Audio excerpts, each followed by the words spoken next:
Welcome to जय study, हमारा प्रयास आपकी सफलता। आज की इस वीडियो में डिस्कस करेंगे 7 मई से जुड़े करंट अफेयर्स के महत्वपूर्ण प्रश्न। साथ में स्टैटिक पार्ट भी जुड़ा है, तो वीडियो को अंत तक देखिएगा और अगर पसंद आता है तो वीडियो को लाइक करके शेयर अवश्य करिएगा। आइए स्टार्ट करते हैं आज का वीडियो। सर्वप्रथम एक चीज़, जैसे कि रेगुलर बेसिस पर मैं आपको एक जानकारी जरूर देता हूँ कि आप इस चीज़ को ना भूलें। अगर अभी तक आपने चैनल को सब्सक्राइब नहीं किया तो चैनल को सब्सक्राइब करके बेल आइकन अवश्य क्लिक करें। प्रश्न संख्या 1। हाल ही में कोविड-19 महामारी के दौरान विदेशों में फंसे भारतीय नागरिकों को वापस लाने के लिए भारतीय नौसेना द्वारा शुरू किए गए ऑपरेशन का नाम बताइए। सही आंसर है आपका ऑप्शन नंबर ई, यानी कि समुद्र सेतु। सुनिएगा, N operation named Samudra Setu has been launched by the Indian navy to bring back Indian citizens who are stranded overseas amid कोविड-19 पैंडेमिक। सो आई होप कि यहाँ तक की चीज़ें क्लियर होंगी। अब मैं आपको बता रहा हूँ, समझिएगा। क्या है कि कोविड-19 महामारी के दौरान इस समय चल रहा है लॉकडाउन, देश में कुछ चीज़ों में छूट दे दी गई है, लेकिन क्या है कि विदेशों में कुछ भारतीय नागरिक फंसे हुए हैं, उन्हें हम अपने देश में वापस लाना चाहते हैं। उसके लिए हमारी भारतीय नौसेना के द्वारा एक ऑपरेशन स्टार्ट किया गया है। उस ऑपरेशन का नाम है समुद्र सेतु। ये चीज़ आपको याद रखनी है। बाकी नौसेना स्टाफ के प्रमुख कौन है, तो याद रखिएगा एडमिरल करमबीर सिंह है। नेक्स्ट क्वेश्चन, हाल ही में उस उपकरण का नाम बताइए जिसे laser science and technology centre द्वारा विकसित किया गया है ताकि भारी संक्रमण वाले क्षेत्रों के त्वरित और रसायन मुक्त कीटाणु शोधन किया जा सके। सही आंसर है ऑप्शन नंबर ए, यानी कि ultraviolet disinfection tower. Ultraviolet disinfection tower has been developed by the Laser Science and Technology Center to achieve rapid and chemical-free disinfections of high infection-prone areas. So I hope कि ये चीज़ clear होगी। प्रत्येक questions को 2 से 3 बार अवश्य आप revise कीजिएगा ताकि रेगुलर बेसिस पर आपको चीज़ें याद होती रहें। हाल ही में CSIR की समर्थित प्रयोगशाला institute of genomics and integrative biology ने कोविड-19 के जल्दी इलाज के कार्यान्वयन के लिए डैश के साथ फेलोडा के लिए नो हाउ के लाइसेंस प्रदान करने के लिए समझौता ज्ञापन पर हस्ताक्षर किए हैं। यानी किसके साथ ये कार्य किया जाएगा? सही आंसर है ऑप्शन नंबर सी, यानी कि टाटा सन्स के साथ। Institute of genomics and integrative biology constitute lab of CSIR has signed a MOU with Tata Sons for licensing of know-how for Feloda in order to execute rapid diagnosis of कोविड-19। आप नाम जरूर याद रखिएगा, Tata sons. किसने किया है, किसके साथ किया है, क्या प्रदान किया जाएगा, तो एक लाइसेंस किया जाएगा। नेक्स्ट क्वेश्चन, हाल ही में IIT बॉम्बे के उस प्रोफेसर का नाम बताइए जिन्हें वर्ष 2020 के young career award in nano science and technology पुरस्कार से सम्मानित किया गया है। सही आंसर ऑप्शन नंबर डी, यानी कि Saurabh Lodha ji. IIT Bombay professor Saurabh Lodha has been honoured with the young career award in nano science and technology for the year 2020। Next one, हाल ही में उस वर्चुअल प्रोग्राम का नाम बताइए जिसे national gallery of modern art नई दिल्ली द्वारा प्रस्तुत किया गया है। Option number D is the right answer, NCMA के संग्रह से। National gallery of modern art new Delhi has presented a virtual programme NCMA के संग्रह से। रविंद्रनाथ टैगोर की जयंती पर ये प्रोग्राम स्टार्ट किया गया था और ये एवरी ईयर मनाया जाता है और उन्हें समर्पित किया गया है। और इस सप्ताह ये 7 मई को उनकी 159वीं जयंती पर मनाया गया था। हाल ही में उस व्यक्ति का नाम बताइए जिसने आर्मी ट्रेनिंग कमांड की कमान संभाली है। सही आंसर है आपका ऑप्शन नंबर ए, यानी कि lieutenant general Raj Shukla ji. Lieutenant general Raj Shukla assumes command of the army training command, इसे ARTRAC कहते हैं। ये चीज़ बढ़िया से याद रखिएगा। 28वें सेनाध्यक्ष का नाम अगर पूछा जाता है तो जनरल मनोज मुकुंद नरवाने, और या नरवणे भी कहते हैं।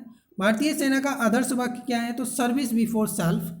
भारतीय सेना का मुख्यालय कहाँ स्थित है, तो नई दिल्ली में स्थित है। हाल ही में वीडियो कॉन्फ्रेंस के माध्यम से एक डैश कॉन्क्लेव आयोजित किया गया जिसमें पूर्वोत्तर क्षेत्र विकास मंत्रालय, केंद्रीय कृषि मंत्रालय के प्रतिनिधियों और विभिन्न क्षेत्रों के हितधारकों ने भाग लिया है। सही आंसर है ऑप्शन नंबर बी, यानी कि वास। सो आई होप कि ये चीज़ क्लियर होगी। देखिए ये एरर है, यहाँ बी बना लीजिए, ठीक है, ए बी। समझ में आ रहा होगा ये चीज़, तो सुनिएगा। अवेम्बो conclave was held through video conference and featured participation of representatives of Ministry of Development of Northeastern region, the Union Ministry of Agriculture and various other stakeholders from different sectors. So I hope कि ये चीज़ clear होगी। हाल ही में badminton world championship 2020 को नवंबर 2021 तक के लिए स्थगित कर दिया गया है। इसे किस स्थान पर आयोजित किया जाना है? सही आंसर ऑप्शन नंबर ए यानी कि Spain.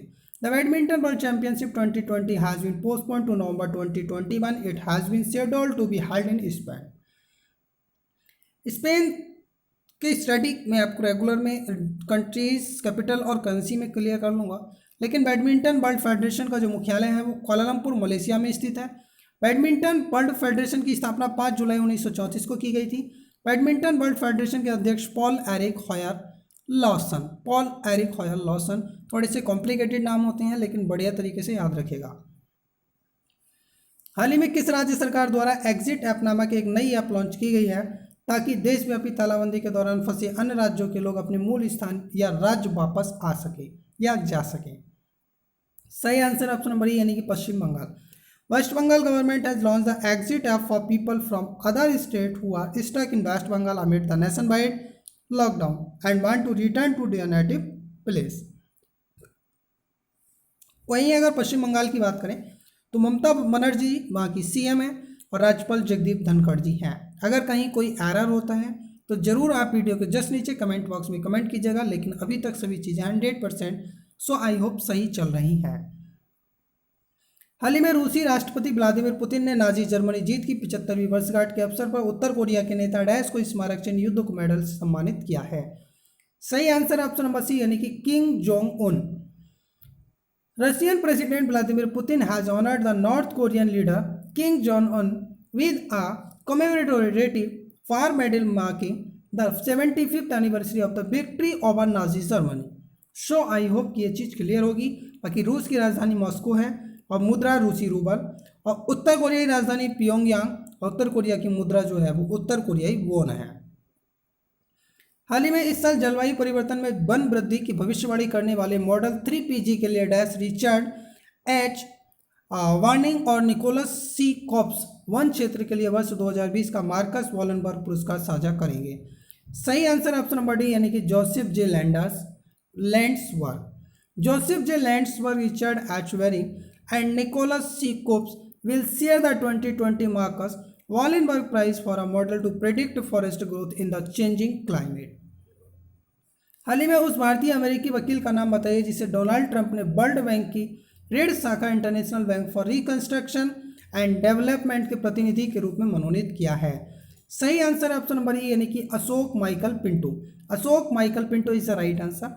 Donald Trump has nominated Indian American यानी कि भारतीय थे लेकिन अब कहाँ है, अमेरिका में है, lawyer Ashok Michael Pinto as US representative to world bank's lending arm international bank for reconstruction and development. So I hope कि प्रत्येक चीज़ बढ़िया तरीके से क्लियर होगी।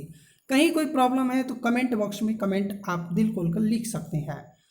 विश्व बैंक का जो मुख्यालय है वो वाशिंगटन डीसी यूएसए में है और विश्व बैंक के अध्यक्ष डेविड रॉबर्ट मालपास जी हैं। विश्व बैंक का आदर्श वाक्य अगर पूछा जाता है तो working for a world free of poverty. हाल ही में नई दिल्ली स्थित राष्ट्रीय आधुनिक कला संग्रहालय द्वारा एक वर्चुअल कार्यक्रम एनजीएमए के संग्रह से प्रस्तुत किया गया है। वर्तमान सप्ताह के लिए इस वर्चुअल कार्यक्रम का विषय क्या है? लास्ट सेशन में भी हमने इसे डिस्कस किया था और आज के सेशन में भी कर रहे हैं। Option number A is the right answer, artist by artist.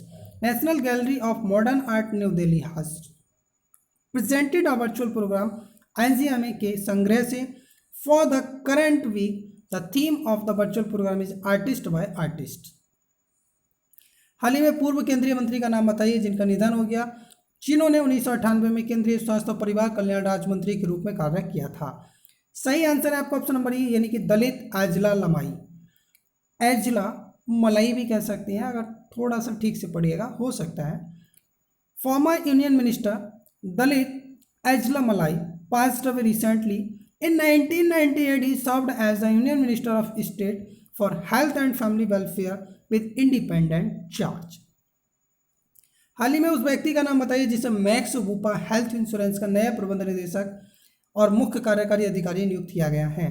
सही आंसर है option number A, Kishan Ramachandran. Kishan Ramachandran. Max Upa Health Insurance has appointed Kishan Ramchandran as its new managing director and chief executive officer। वही max उपा की अगर बात करते हैं तो स्टैटिक बहुत महत्वपूर्ण है, बहुत महत्वपूर्ण है, बहुत महत्वपूर्ण है। हेल्थ इंश्योरेंस जो इसकी स्थापना हुई थी, मैक्स उपा हेल्थ इंश्योरेंस की स्थापना 2008 में की गई थी और इसका जो मुख्यालय है वो नई दिल्ली भारत में स्थित है। अब हम स्टैटिक पार्ट की तरफ मूव करेंगे। 15 क्वेश्चन डन कर चुके हैं। अब स्टैटिक पार्ट का फर्स्ट पार्ट आपके साथ जुड़ा है, देश, उनकी राजधानी एवं मुद्राएं। यानी कि ये आज लास्ट वन है, हम 3 दिन से लगातार इन्हीं देशों को पढ़ रहे हैं। नेक्स्ट यानी कि 8 तारीख को जब हम पढ़ेंगे तो नए 20 देश हमें मिल जाएंगे और अभी तक आज हम 40 देश लगभग कंप्लीट कर जाएंगे। तो पढ़िएगा, पहला देश है, दूसरी राजधानी जो रेड कलर में आपको दिख रही है, और तीसरा हमारा मुद्रा है। इंडोनेशिया जकार्ता रुपया, Malaysia Kuala Lumpur ringgit, Iran Tehran rial, Iraq Baghdad Iraqi dinar, तुर्की अंकारा लीरा, संयुक्त अमेरिका नहीं है भाई, इसे चेंज कर लीजिए, यह संयुक्त अरब अमीरात UAE जिसे हम कहते हैं, अबू धाबी दिरहम, सऊदी अरब Riyadh Saudi riyal, Kuwait city Kuwaiti dinar, Syria दमिश्क Syrian pound, Lebanon Beirut pound, Kazakhstan Almaty tenge, Jordan Amman Jordan dinar, Israel Jerusalem new shekel, Qatar Doha riyal, मिस्र काहिरा pound, दक्षिण Africa Pretoria rand, Libya Tripoli dinar, Morocco Rabat dirham है, दरहम नहीं है, ये चीज़ आप थोड़े से करेक्शन है, इन्हें कर लीजिए dirham, Nigeria Lagos naira, Angola Luanda kwanza. So I hope ये आपने करेक्शन किया होंगे, आप स्क्रीनशॉट भी ले सकते हैं। चलते हैं नेक्स्ट स्टैटिक पार्ट की ओर। ऐसे पढ़िएगा जैसे कि हम एक कविता सुना रहे हो। आज हम पढ़ने वाले हैं नेक्स्ट स्टैटिक में जीके ट्रिक्स, और इस जीके ट्रिक्स में आज हम पढ़ने वाले हैं कि भारत की मिट्टियों का विभाजन कैसे करें, वो भी एक शानदार ट्रिक के साथ। कला जल जीव को क्षमा करो, को और करो दोनों साइलेंट वर्ड हैं। कला जल जीव को क्षमा करो, ये भारत की मिट्टियों का विभाजन हो जाएगा बहुत शानदार तरीके से। का से होता है काली मिट्टी जिसे हम रेगोर मिट्टी कहते हैं, ला से होता है लाल मिट्टी, जैसे होता है जलोढ़ मिट्टी, ला से होता है लेटराइट मिट्टी, जी से जैव मिट्टी, वहाँ से वनीय मिट्टी, छा से क्षारीय मिट्टी और माँ से मरुस्थलीय मिट्टी। ये सभी मिट्टियों का विभाजन है। शो आई होप इस ट्रिक के माध्यम से आप इसे जरूर याद कर पाएंगे और दोस्तों के साथ वीडियो को शेयर अवश्य करेंगे एक ईमानदारी के साथ। नेक्स्ट स्टैटिक पार्ट में आज हम डिस्कस करेंगे मई मंथ के एक मोस्ट इम्पोर्टेंट डेज जो कि हमारे एग्जाम्स के पॉइंट ऑफ व्यू से काफ़ी महत्वपूर्ण रहेंगे। आइए स्टार्ट करते हैं। 1 मई अंतर्राष्ट्रीय मजदूर दिवस, 3 मई प्रेस स्वतंत्रता दिवस, 4 मई कोयला खदान दिवस, मई का दूसरा रविवार मातृ दिवस के रूप में मनाया जाता है। दूसरा रविवार एग्जैक्ट डेट क्लियर नहीं होती है, दूसरा रविवार रहता है, ये चीज़ याद रखिएगा। 8 मई विश्व रेड क्रॉस दिवस, 9 मई विजय दिवस, 11 मई राष्ट्रीय प्रौद्योगिकी दिवस, 12 मई अंतर्राष्ट्रीय नर्स दिवस। So I hope first column clear होगा। चलते हैं सेकेंड कॉलम की ओर। 14 मई विश्व प्रवासी दिवस, 15 मई परिवार का अंतर्राष्ट्रीय दिवस, 17 मई विश्व दूरसंचार दिवस जिसे हम कहते हैं सूचना समाज दिवस, 21 मई आतंकवाद विरोधी दिवस, 24 मई राष्ट्रमंडल दिवस बहुत महत्वपूर्ण है, और 31 मई तो आप जिंदगी भर याद रखिएगा क्योंकि इस बार जो दारू बिकी है ना वो आपकी धूम्रपान पर वैध था। लॉकडाउन का समय चल रहा था, अब तो खैर सभी के सभी जितने भी हमारा ये अल्कोहल है वो स्टार्ट हो चुका है। सो आई होप ये पूरे देश में ही बिकना स्टार्ट हो गया, कुछ जगह शायद अभी भी प्रतिबंधित है। लेकिन 31 मई तंबाकू विरोधी दिवस जरूर याद रखना क्योंकि जो 10 रुपये की तंबाकू थी वो इस बार 200 रुपये की तंबाकू बिक गई है, इसलिए ये आपके एग्जाम्स के लिए काफ़ी महत्वपूर्ण है।